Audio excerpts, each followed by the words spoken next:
Vamos começar hoje mais um programa Revendo a História. Antes de falar com vocês aonde nós estamos, eu me lembrei de um assunto que nós comentamos quando falamos na semana passada sobre o teatro.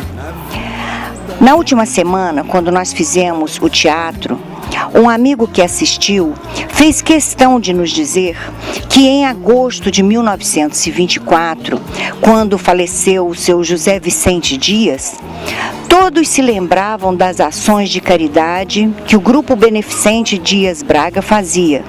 E esse grupo era liderado por José Vicente Dias. Houve uma vez, quando a peça acabou, que o seu José Vaz teve que ir ao palco falar quanto havia sido arrecadado e que este dinheiro servia para os pobres do local. Foi necessário que o seu José Vaz dissesse porque o seu Vicente Dias não tinha condições.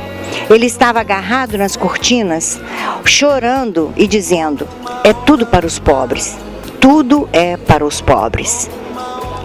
E então, vamos começar o nosso programa de hoje. Como uma onda no mar, como uma onda no nada do que foi será, de novo do jeito que já foi um dia. Muito bem, e nós estamos aqui na Praça Juscelino Kubitschek. Mas ela não foi sempre Praça Juscelino Kubitschek. Antes era aqui o Armazém de Café. E é essa história que nós vamos contar para vocês. E começa assim. O Dr. Antônio Carlos Ribeiro de Andrada era bisneto de José Bonifácio de Andrada e Silva, o patriarca da independência. Dr. Antônio Carlos foi um político muito influente e chegou a ser presidente do estado de Minas Gerais. Naquela época, não se chamava governador. Este presidente esteve visitando Entre Rios em 1º de dezembro de 1927 e foi acompanhado por muitas pessoas ilustres, inclusive do senhor Guilherme Bravo, que era o proprietário do jornal O Arealense. Naquele dia, surgiu a ideia de dotar o distrito de Entre Rios de um armazém regulador de café, que acabou sendo inaugurado no dia 24 de novembro de 1928. O armazém foi projetado e construído pelo engenheiro Ajax Rabelo, e ele ocupava toda esta área aqui. No dia da inauguração, o próprio presidente de Minas Gerais, Dr. Antônio Carlos, aqui esteve e chegou em um trem especial da Leopoldina com toda a sua comitiva. No dia da inauguração do Armazém de Café, houve solenidade, teve discurso e naquele dia, Dr. Walter Franklin, que ainda não era nosso prefeito, porque aqui era o distrito de Entre Rios e ainda pertencia à Paraíba do Sul, o Dr. Walter Franklin, no discurso que ele fez, ele disse que solicitaria à Câmara de Vereadores de Paraíba do Sul que denominassem a esta rua aqui, Rua Presidente Antônio Carlos. Essa é a origem do nome, Rua Dr. Antônio Carlos, era o presidente do estado do Rio de Janeiro. Nesta rua transversal, colocaram o nome de Ajax Rabelo. Esse era o nome do engenheiro e construtor do prédio do Armazém de Café. A esta altura, ele já tinha conquistado muitos amigos aqui. E aí essa rua aqui ficou com o nome de Rua Ajax Rabelo. Com o decreto 57 de 14 de dezembro de 1938, Três Rios emancipando-se, o prefeito Walter Franklin permaneceu com o nome de Rua Dr. Antônio Carlos e retirou o nome de Ajax Rabelo e passou para a Rua Tiradentes. O terreno para o Armazém de Café foi cedido pelos senhores Antônio Canavês e Vitor Jacob, herdeiros de Francisco Leite e do Coronel Cristiano Pena. O Coronel Cristiano Pena era um homem muito bom. Ele era filho do Dr. Randolfo Pena, que se casou com a sobrinha da Condessa do Rio Novo, com a Carolina. Como eu disse, ele era um homem muito bom.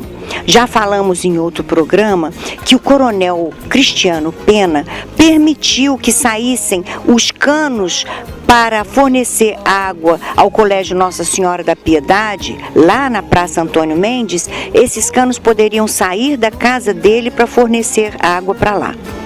Foi também o coronel Cristiano Pena quem autorizou, que permitiu que na casa dele a banda 1º de Maio fizesse seus ensaios. Isso numa época que a banda não tinha ainda sede.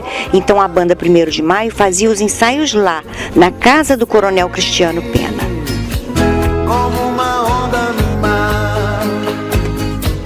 Para construir o armazém de café, a Casemg fez um acordo com a municipalidade. Casemg quer dizer Companhia de Armazéns e Silos do Estado de Minas Gerais. O acordo era o seguinte: a municipalidade ia ceder a parte final da Rua Visconde de Entre Rios e, em troca, ela faria o aterro da Praça Vicente Dias, hoje Praça São Sebastião, da Rua Gomes Porto e da Rua Santos Pereira, atual Rua 14 de Dezembro. Esse aterro na 14 de Dezembro seria feito só até a altura do local por onde passa o córrego Puris, mais ou menos na altura do escritório do Saetre. Então, fazendo esse acordo, o município doaria parte, então, da Rua Visconde de Entre Rios. As duas pessoas que eu já falei cederam o terreno e a Companhia de Armazéns e Silos faria o aterro desses locais. Porque, como eu já disse para vocês, esses locais eram lugares cheios de brejo, cheios de pequenos pântanos e tinha até peixe barrigudinho. E isso fazia com que houvesse muita febre tifo aqui em Três Rios, muitas febres, e a intenção da municipalidade era sempre cobrir esses locais para que ali se pudessem construir prédios. Fora, aqui dentro, sempre. O armazém de café era uma construção com 5 imensos galpões junto da linha férrea para facilitar a carga e descarga do café que vinha embalado nas sacas de 60 quilos. O terreno tinha 150 metros por 54 e a obra custou 600 contos de réis. As paredes da fachada eram muito altas e havia janelas de fora a fora. Tudo era coberto por um grandioso telhado de telhas francesas. Era uma obra tão grandiosa e de tanta utilidade para a economia do país que, em março de 1928, o presidente da República, Washington Luiz, esteve aqui em Entre Rios, percorrendo diversas ruas e visitando as obras do armazém de café. Muda o tempo.